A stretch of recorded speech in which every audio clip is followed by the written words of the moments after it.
ನಾಗವಲ್ಲಿ ಬಂಗಲೆ. ಹಳೆಯ ಕಾಲದಲ್ಲಿ ಮಲೆನಾಡಿನ ಅರಣ್ಯದ ಮಧ್ಯದಲ್ಲಿ ಒಂದು ಹಳೆಯ ಬಂಗಲೆ ಇತ್ತು. ಅದನ್ನು ನಾಗವಲ್ಲಿ ಬಂಗಲೆ ಎಂದು ಕರೆಯಲಾಗುತ್ತಿತ್ತು. ಗ್ರಾಮಸ್ಥರು ಈ ಬಂಗಲೆಯಲ್ಲಿ ಅಶರೀರ ಶಕ್ತಿಯ ಕತ್ತಲೆ ನೆರಳು ಆವರಿಸಿಕೊಂಡಿದೆ ಎಂದು ಭಯಪಡುತ್ತಿದ್ದರು. ಕಳೆದ ಹಲವು ವರ್ಷಗಳಿಂದ ಈ ಮನೆಯಲ್ಲಿ ವಾಸ ಮಾಡಿದ ಯಾರೂ ಜೀವಂತವಾಗಿ ಹೊರಬಂದಿಲ್ಲವೆಂದು ಗಾಸಿಪ್ ಇದ್ದಿತು. ಸೂರ್ಯಾಸ್ತವಾಗುತ್ತಿದ್ದಂತೆ ಬಂಗಲೆಯಲ್ಲಿ ಭಯಾನಕ ಶಬ್ದಗಳು ಕೇಳಿಬರುತ್ತಿದ್ದವು. ಒಮ್ಮೆ ಸುಹಾಸ್ ಎಂಬ ಯುವ ವಿಜ್ಞಾನಿ ಈ ಆಲೋಚನೆಗಳನ್ನು ಸುಳ್ಳು ಎಂದು ನಿರ್ಧರಿಸಿ ಸತ್ಯವನ್ನು ತಿಳಿಯಲು ಬಂಗಲೆಯಲ್ಲಿ ಇರಲು ನಿರ್ಧರಿಸಿದ. ರಾತ್ರಿ ಹತ್ತಿರ ಬಂದಂತೆ ಬಂಗಲೆಯಲ್ಲಿ ವಿಚಿತ್ರ ಘಟನೆಗಳು ಸಂಭವಿಸಲು ಪ್ರಾರಂಭವಾದವು. ಕಿಟಕಿಗಳು ತಮ್ಮಂತೆಯೇ ಅಚಾನಕ್ ಮುಚ್ಚಿಕೊಂಡವು, ಬಾಗಿಲುಗಳು ಕಿದುಕಿದವು. ಆಗ ಸದೊಮ್ಮೆ ನಗುವ ಶಬ್ದ ಕೇಳಿಬಂತು.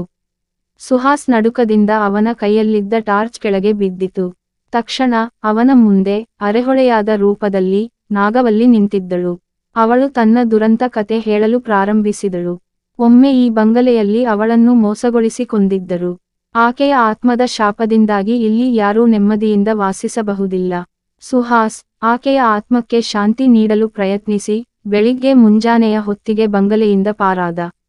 ಆ ದಿನದ ನಂತರ ನಾಗವಲ್ಲಿ ಬಂಗಲೆ ಎಂದೆಂದಿಗೂ ಖಾಲಿ ಉಳಿಯಿತು.